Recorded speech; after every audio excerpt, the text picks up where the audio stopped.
اللهم صل على سيدنا ومولانا محمد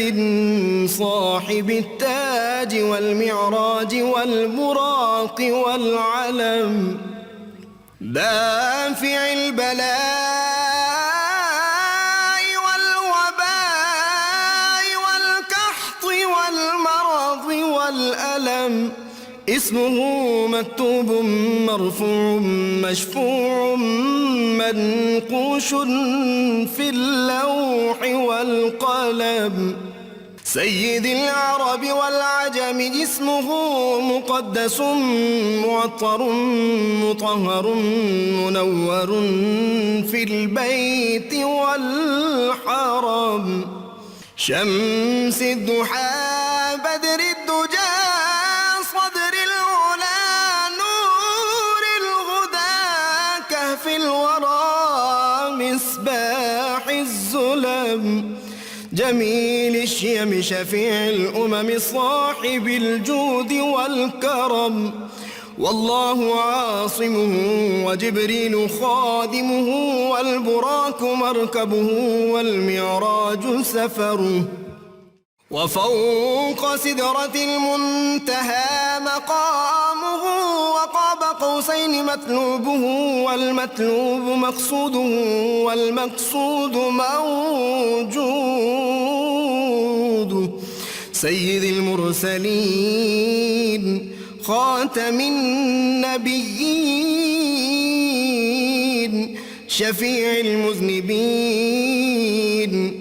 أنيس الغريبين رحمة للعالمين،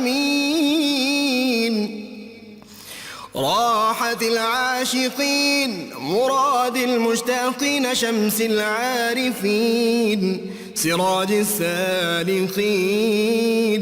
مصباح المقربين، محب الفقراء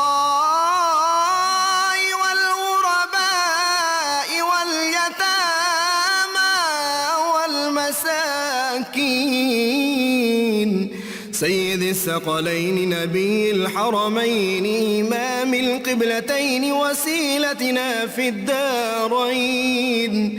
صاحب قاب قوسين محبوب رب المشرقين ورب المغربين، جد الحسن والحسين مولانا ومولى الثقلين، سيدنا أبي القاسم محمد بن عبد الله نور من نور الله، يا أيها المشتاقون بنور جماله بلغ العلا بكماله،